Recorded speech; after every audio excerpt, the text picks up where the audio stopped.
class. I hope this video finds everyone well. I hope everyone had a successful first week of college. I hope that you've congratulated yourself on your first week of college and getting through it. Many of you, the majority of you, finished our first discussion question, introducing yourself. You also replied to another student. I want to thank you guys for doing that, and I really enjoyed reading about each and every one of you. It was very interesting to see what your goals are and where you're at and maybe what your future plans are. Today, another discussion opened up. It's on challenges, just kind of what challenges you're facing regarding college and how you're overcoming them. So, just a couple sentences about, something that you feel like could be some stumbling block for you and what steps you are taking or going to take. For example, some of you had some questions this week about our homework, about the thinking back, thinking ahead. Some of you had some questions about the template notes I put up. I got several emails, asking for clarification on that, and I responded to everyone.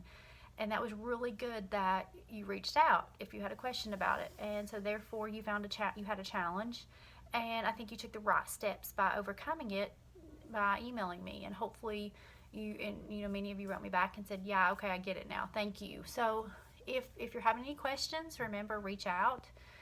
Remember, there's lots of resources here at Walter State for you to be able to help you overcome whatever challenge you're facing. Remember, we talked about the writing lab, we talked about the math lab, we talked about tutors, we talked about going to admissions for help and advising.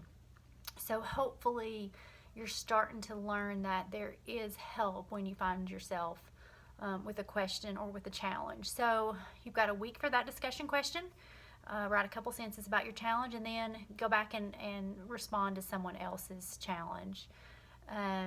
You've got to post first until you've got to post before you can see someone else's the other discussions. So make sure you've done that.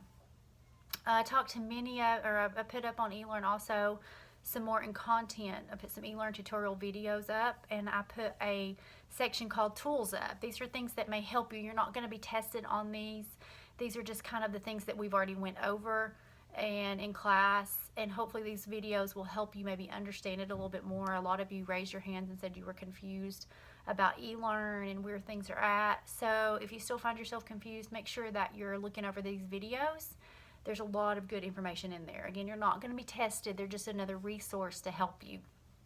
You've got the Thinking Back, Thinking Ahead due September 11th, and those are going to be for a grade. I've also put in there the template notes. Those are not for a grade, but I would like to see what you're doing.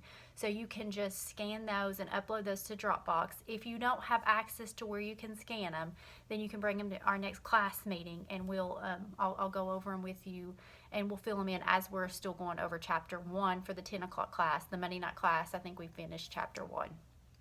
My Monday night class will probably, our next meeting, which is September 11th, we'll review chapter 1. And the 10 o'clock class, we will pick back up on chapter 1. So bring those notes with you. We'll fill them in as you go. I think they'll be very, very helpful for you on your next test, on the test 1. So again, those are not for a grade. The only thing you're going to be graded on is the Thinking Back, Thinking Ahead. But the template notes are going to really assist you, and they come straight from the book. So as you're reading your chapter 1, I encourage you to be reading your chapter 1 as we go over it, or as you're going through your week, and it's a good review for you. So try to fill in those template notes as you go. You can just print those out. If you don't have a printer at home, remember you can print from Walter State. So again, I hope you guys have a great Labor Day. If you've not had it already, if you have any questions, always send me a text in the Remind app, or you can email me through eLearn. I'll try to answer your questions as soon as I can. Y'all have a great week. I look forward to seeing you guys on whenever our next class meets. Have a good day. Bye-bye.